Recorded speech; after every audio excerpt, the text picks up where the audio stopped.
So here we are back where we started, in the little port of Marzameme, where I am in for a treat. This is the Girama Pau restaurant, and I have come to watch at close quarters while award-winning chef Matteo Di Nataccia prepares a meal.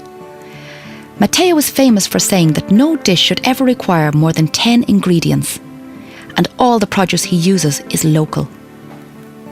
We've just prepared the alice, which is a type of anchovy, but better. That's what we reckon. And all of these are for the antipasto that we're making. So we're marinating some shrimps here, and we have our alice and our lovely orange salad. There's an enticing smell of garlic frying in olive oil a little bit further along in the kitchen, as Matteo shows me a simple chef's trick. Un goccino di brodo vegetale per non far bruciare l'olio. Just put a little bit of the broth in here so that the garlic doesn't burn with the heat of the oil, because of course the oil heats to such a high temperature, so there's a danger that it'll start to really impart not such a nice flavour into it. These little silver fish are known locally as alici.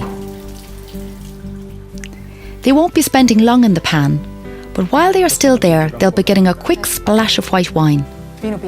Matteo says he has selected the wine for the light beauty of its perfume. It's a wonderful flowery wine. This is obviously local wine. He says it's the light flowery nature of the wine that makes it the perfect accompaniment to the fish.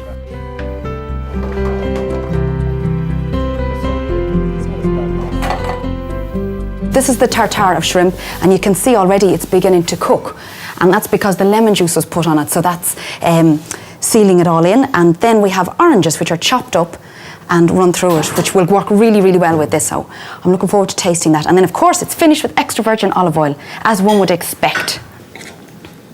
And our alice are just ready. It's a very delicate fish, so it's absolutely crucial that they're not overcooked. You can see already where they're beginning to break up a tiny bit. That's how delicate it is. So it really was just 6 minutes. E finito? There's dish number 2 complete. And I don't think I've dirtied my hands yet. I must take up this cooking bit. Under the watchful eye of the master chef, I have been entrusted with preparing the most precious local delicacy. This little red shrimp is found only in the immediate vicinity of Marzameme.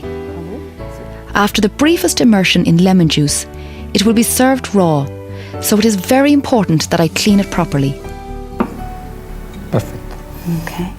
Okay. Perfetto. Grazie. E limone. 30 secondi.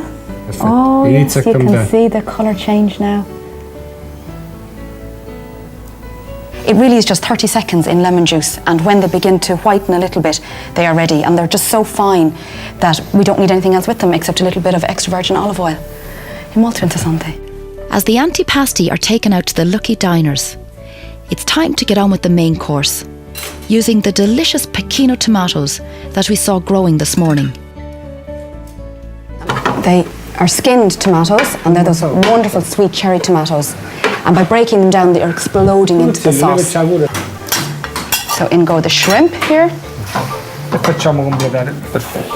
The pesto for this dish is made in the usual way. Fresh green basil is brought together with finely sliced garlic and a handful of pine nuts.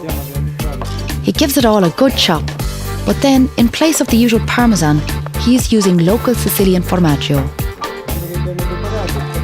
A bit of olive oil and a quick whiz. This is a totally different type of pasta. Again, it's freshly made. And what's interesting is, if you can see, the colour of it is very white because there's no egg in it. So it's just the durum wheat flour and water and a little bit of salt. The pesto goes in with the tomato and shrimp sauce. A bit of seasoning, drain the pasta, and there you have a delicious, colourful main course to follow the antipasti. Perfetto. Un filo sempre. It's olio. I'm getting the hang of this. Oh, wow. Mamma mia. And after that, would you have room for dessert? Or would you go straight to the coffee?